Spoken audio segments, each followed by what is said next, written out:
This week I painted a frog, and today I'm going to use it to show you a simple technique that I use in every watercolour painting that I paint.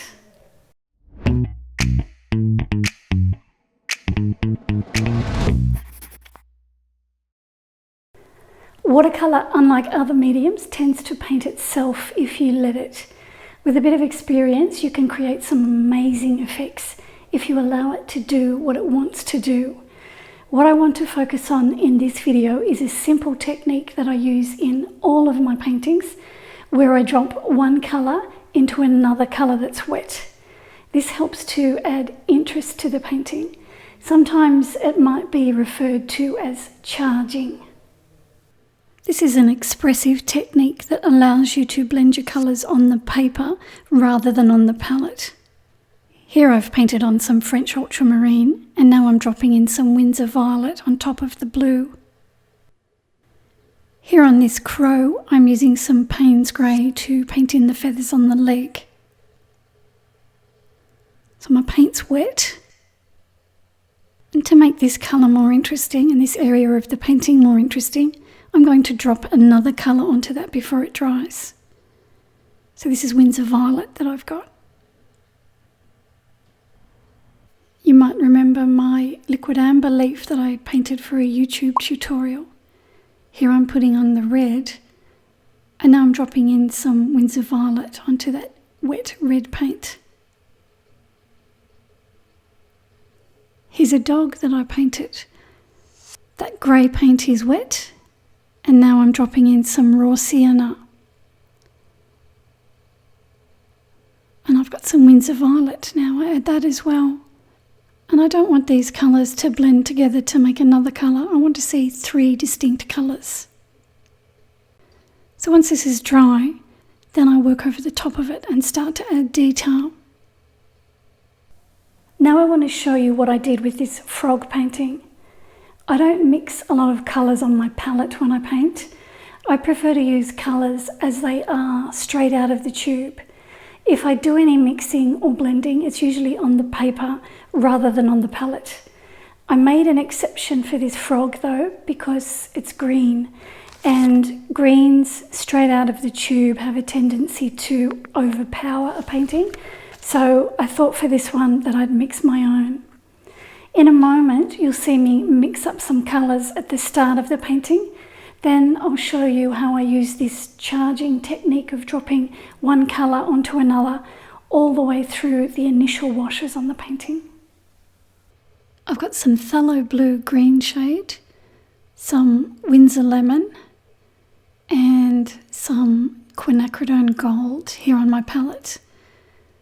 What I want to do is mix up two greens for the frog, one lighter, and that will be the main colour of the frog, and one darker that I can paint on the darker areas. So I mix the lighter green first, and I start with the Winsor lemon because I know I need more Winsor lemon than I do blue, and then I add the phthalo blue. The phthalo blue is a vibrant staining colour, so I don't need a lot of it. So that colour I think will be good for the main colour of the frog. So now I need a darker green. So instead of Winsor lemon, I'll use quinacridone gold. I put that out first, and then I get a touch of the phthalo blue and I'll add that to it.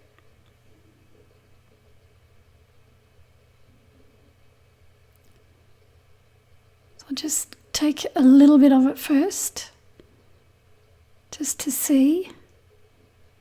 Okay, I need a bit more than that.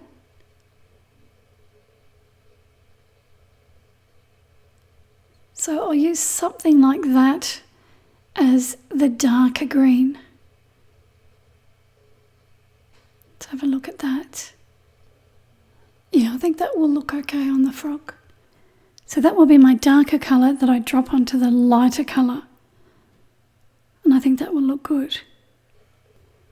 I also need a grey for the frog, so I'm going to mix up my usual grey that I usually use. This is French ultramarine, and I'll put some burnt sienna with it.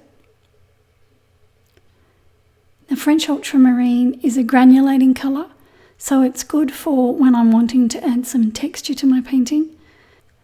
The pigment of granulating colours settle unevenly in the texture of the paper, and I think that will add an interesting effect on the lighter areas of the frog.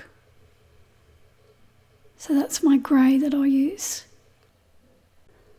I've got my frog drawn onto a piece of Saunders Waterford cold pressed paper. I've stretched the paper and I've attached it to some gator board. I'm going to start by wetting the lighter area of the frog with some water. I want to work on wet paper so that my paint edges will be soft.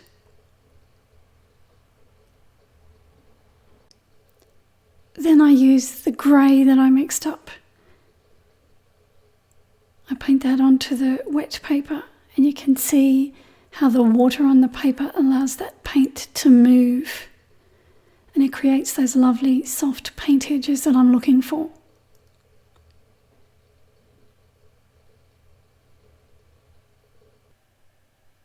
Now while this grey paint is wet, I'm going to drop in another colour to add interest to the grey. Here I'm dropping in some French ultramarine. Now I don't mix the two colours together, I drop it in and I let it do what it wants to do.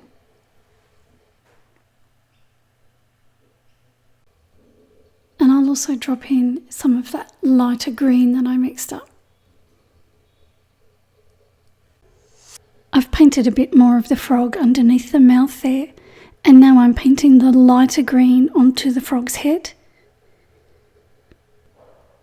And what I'm going to do before this lighter green dries, I'll drop some of the darker green onto it. So now I've got the darker green on my brush, and I paint that on while the lighter green is damp, but this time I'm taking a bit more care and I'm putting it where I want it to sit. I'm looking at my reference photo and I'm painting it where I see the green is darker.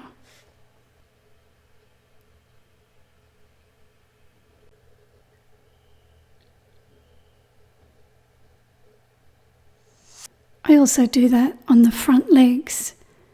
I put the lighter green on first, and then while it's damp, I drop in the darker green where I see that it's darker on the reference photo. And I try not to fuss with the colours too much. I try to let the paint do what it wants to do. I also do this on the toes. This time I'm painting the toes in the grey paint that I mixed up.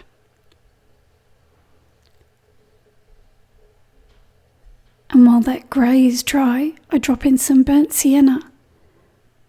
And that colour blends with the grey and it makes the toe look more interesting. Over here on this back toe, I'll drop in some of the darker green that I mixed up. Here on the branch, I work wet on wet again. So between the 2 feet here on the front, I've wet the paper with water. And now I'm painting on the grey that I mixed up. I'm taking it carefully around the edge of the feet first. And then I just push it out onto the rest of the branch. I try and leave some white paper showing. I don't want to completely cover the white paper with grey paint. Then when I've got the grey where I want it, I drop in another colour.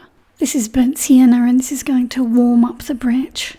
So I don't fuss with it, I just drop it in and then I continue on. I wet the next section of the painting that I want to work on.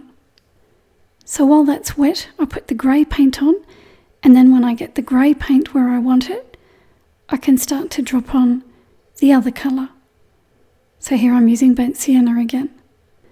Now I don't brush the two colours together because I want two distinct colours. If I brush them together, they would become another colour on their own. So I want to see those two colours. So then when it dries, you can see two distinct colours there, the grey and the burnt sienna. Now I hardly did any work on that branch other than drop the paint on. The paint and the water blended together by themselves. I didn't fuss with it, I let it do its own thing. I did add some watercolour blooms at the end to try and disturb the pigment a bit, but that's all I did other than drop the paint on. When the paint's dry, I start to paint some detail over the top.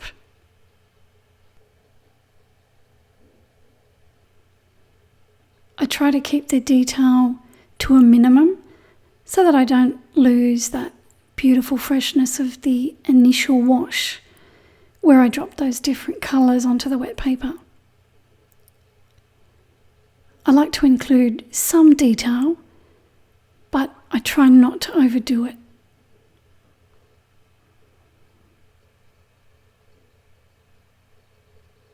As I said, I use this technique of dropping one colour onto another on virtually all of my paintings. And it's another reason why I love using watercolour. It is such a joy to use.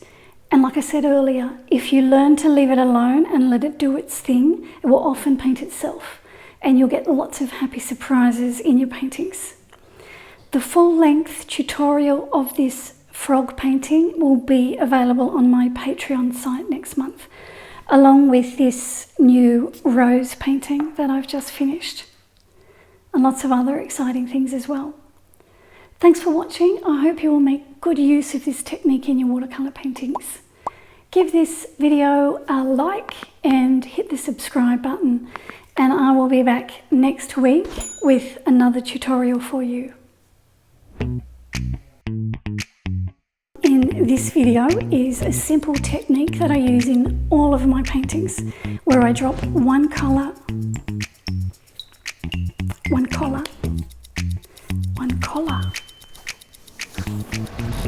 This week I painted a frog. Why can't I say frog? Frog.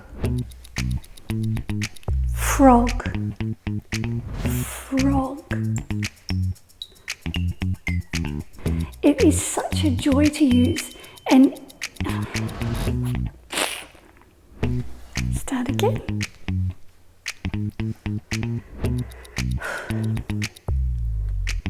Watercolour, unlike other mediums, tends to paint itself if you let it. With a bit of experience, you can create some amazing effects.